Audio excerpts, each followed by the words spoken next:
এবার নজর রাখবো মুর্শিদাবাদের দিকে। জমি বিবাদ আর তাতেই লুটপাট ভাঙচুর চলল মোহাম্মদপুরে। ছবি দেখাবো জমি বিবাদ ঘিরে একেবারে অগ্নিসংযোগ, পঞ্চায়েত সদস্যর বাড়িতে হামলার অভিযোগ। দেখুন কিন্তু কেন এই পরিস্থিতি, কোথা থেকে এই ঘটনার সূত্রপাত, আরো বিস্তারিত জানাতে পারবে প্রণব, রয়েছে আমার সঙ্গে। প্রণব, জমি বিবাদ আর তাতে ঠিক এই রকম একটা ঘটনা ঘটলো, কি কারণে পঞ্চায়েত সদস্যের বাড়িতে হামলা, ঠিক কি অভিযোগ? দেখো, ওই পঞ্চায়েত সদস্যের যে শ্বশুর মশাই, সে একটা জমি কিনেছিল কিন্তু কাগজপত্র তৈরি করেনি। তারপরে কিন্তু কিছুদিন আগেই তার স্বামী সেই জমির কাগজপত্র তৈরি করে। এরপরে কিন্তু যাদের কাছ থেকে জমি কিনেছিল সেই সময় তার শ্বশুরমশাই সেই কাগজ তৈরি করায় তার অপরাধ, এবং সেই জমিকে তারা দাবি করতে থাকে যে সেই জমিটা তাদের নামে কোন রকম ভাবে যে কাগজ তৈরি করা হয়েছে সেই কাগজ ঠিক নয়, ভুল। এরপরে কিন্তু আজকে সকালবেলাতে ওই পঞ্চায়েত সদস্যের বাড়িতে চড়াও হয় কোয়েল শেখের পরিবারের লোকেরা বলে কিন্তু অভিযোগ। এবং শুধু চড়াও নয়, বাড়িঘর লুটপাট থেকে আরম্ভ করে ভাঙচুর এবং তারপর অগ্নিসংযোগ করে দেওয়া হয়। এবং সকালবেলায় ভগবানগোলার নববাহাদুরপুরের এই ঘটনায় কিন্তু যথেষ্টভাবে উত্তেজনা ছড়িয়ে পড়ে। এবং তাদের আরো অভিযোগ, পুলিশকে বারে বারে ডাকা হলেও সঠিক সময় কিন্তু পুলিশ এসে পৌঁছায়নি, যার ফলে কিন্তু এলাকার মধ্যে যথেষ্টভাবে চাঞ্চল্য ছড়িয়ে পড়ে। যদিও পরে পুলিশ এসে পরিস্থিতি নিয়ন্ত্রণ করে। যদিও রাজেশ শেখের পরিবার থেকে এই অভিযোগ করা হলেও কিন্তু কোয়েল শেখের পরিবারের পক্ষ থেকে কিন্তু দাবি করা হয়। হঠাৎ আমার বাড়িতে লেবার মিস্ত্রি ওরা একদল মিয়াপাড়ার সব মাস্তান বাহিনী নিয়ে এসে মেয়ে ছেলের পর আক্রমণ হয়েছে, আগুন ধরিয়ে দিয়েছে, গাছ কেটেছে। আগুন লাগিয়েছে? আমাদের একটা ঘরে আগুন লাগাইছে।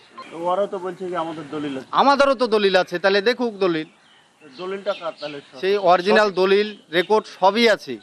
আমি এসডিপি স্যারকেও বলেছি এই ব্যাপারটা, তো বলে ঠিক আছে, তারপরও কোনো স্টেপ নিচ্ছে না। সম্পত্তি আমার বাপের সব কিনা সম্পত্তি।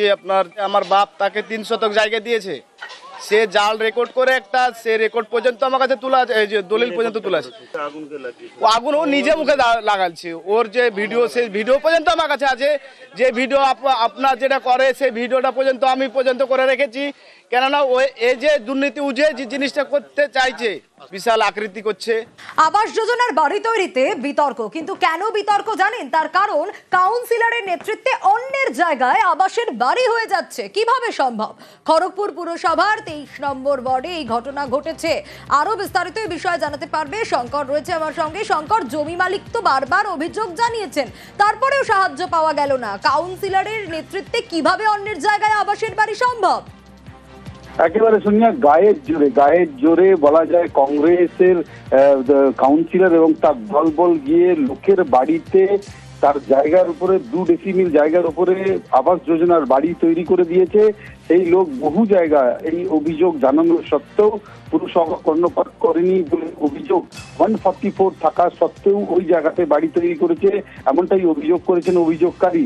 যদিও কাউন্সিলরের একেবারে ম্যাডাম সাফাই যে পুরসভার নাকি দেখার উচিত ছিল। অন্যদিকে পুরসভার যে অভিযোগ যে এটা কাউন্সিলর যতক্ষণ তাদের পজিশন ঠিক করে দেয় না, পুরসভা মানে না, অথচ একের অপরের দায় ঠেললে ভুক্তভোগী হয়েছেন ওই ব্যক্তি যার যে তিনি অভিযোগ করেছেন যে কাউন্সিলর এবং তার দলবল মিলে তার বাড়িতে জোর করে আবাস যোজনার বাড়ি তৈরি করে দিয়েছেন। আবার অন্য কারোর বাড়ি ওই এলাকারই বাসিন্দা অন্য দূর থেকে এসে তার বাড়িতে দখল করে এবং শেষমেশ মুখ্যমন্ত্রীর দপ্তরে চিঠিও দিয়েছেন জমি মালিক। এই জায়গাটা কার? জায়গাটা আমার বাবার নামে। তা যার বাড়ি হয়েছে তার নাম তো রমেশ্বর গাঙ্গুলি, কি করে বলছেন আপনার জায়গা? হ্যাঁ, আমার জায়গায় জোর জবরদস্তি কাউন্সিলর জোর জবরদস্তি বাড়িটা করেছে। কোন কাউন্সিলর? অপর্ণা ঘোষ, 23 নম্বরের কাউন্সিলর। কোন পার্টির? কংগ্রেস।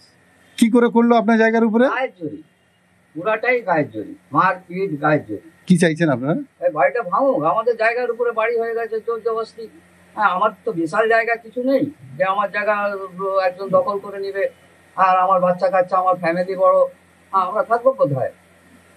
মাটির ঘর ছিল, গরিব মানুষ, আমার ঘর করার দায়িত্ব আমি নিচে নাম দিয়েছি, তার কাগজ জমা করেছি। এবার দায়িত্ব হচ্ছে মিউনিসিপালিটি কি করেছে সেটা খুঁজে দেখবে। তাহলে বারবার বলছে অপর্ণা ঘোষের ইন্ধনে এসব হয়েছে বলে। যদি জায়গাটি অন্য হয় কি হবে তাহলে? আপনার কি কোনো অভিযোগ জানিয়েছিল বিশ্বনাথ গাঙ্গুলি? না, আপনার কাছে কোনো অভিযোগ জানায়? এবার একটা ছবি আপনাদের দেখাবো। কি ছবি? আচ্ছা, আউটডোরে যখন চিকিৎসা পরিষেবা হয় তখন ডাক্তারের কোথায় থাকার কথা? আউটডোরে। কিন্তু দেখুন ছবিটা দেখলে আপনারা বুঝবেন যে ডাক্তার কোথায় রয়েছেন, প্রাইভেট চেম্বার। কিন্তু যে সময় তিনি প্রাইভেট চেম্বারে, সেটা সেই সময় আসলে তার আউটডোরে থাকার কথা। আর আমরা যখন যেটাকে ধরেছি তখন তিনি কি বলছেন দেখুন। কেন ডাক্তারবাবু, আপনার তো 9টা থেকে ডিউটি। ডাক্তারবাবু কোথায় চলে যাচ্ছেন? ডাক্তারবাবু আপনার তো 9টা থেকে ডাক্তারবাবু ডিউটি। আপনি প্রাইভেটের লোক পয়সা দিয়ে এখানে আপনাকে দেখাচ্ছে। 11টা বাজতে যায়। আপনি তো সরকারি ডাক্তার, সরকারি হাসপাতালে ডিউটি আছে, 9টা থেকে তো ডিউটি আপনার। এখন তো 11টা বাজতে যায় ডাক্তারবাবু। এখনো এখানে কি করছেন?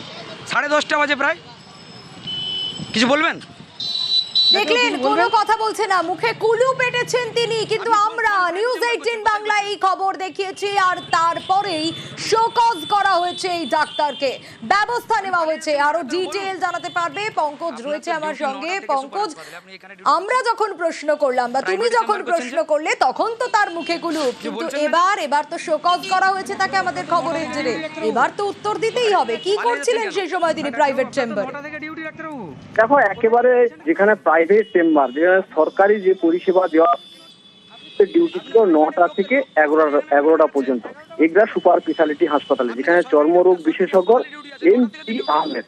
কিন্তু সেই সময় তিনি সরকারি পরিষেবা না দিয়ে প্রাইভেট চিকিৎসা করছেন, একটি স্থানীয় নার্সিং হোমে চেম্বার করছেন।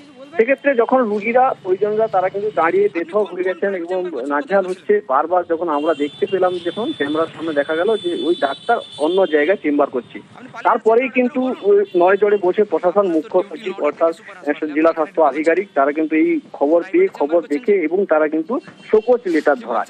এই নিয়ে কিন্তু যথেষ্ট যে স্বাস্থ্য ভবন অর্থাৎ স্বাস্থ্য বিভাগের যে সমস্ত কর্মীরা, তারা কিন্তু দেখে কিন্তু নয় জোরে বসে এবং এই যে প্রকাশ খবরের যে নিউজ 18 বাংলার খবরের জেরেই কিন্তু শোকজ লেটার ধরা হলো। শুধু তাই নয়, এই ডাক্তার যে স্বাস্থ্য তারা এইরকমই অনেকেই আছে। একেবারে এবার শোকজ করা হয়েছে তাকে, আর এবার তার উত্তর দেওয়ার পালা। বেশ, 10:30 বাজে প্রায়। কিছু বলবেন ডাক্তারবাবু, কিছু বলবেন? ফলতার পর কুলপিতেও কুমিরের আতঙ্ক। হুগলি নদীতে ফের কুমির। সকালে ফলতার পর রাতে কুলপিতে কুমির। একই দিনে হুগলি নদীতে দুবার কুমির। আতঙ্কে নদী পাড়ের বাসিন্দারা।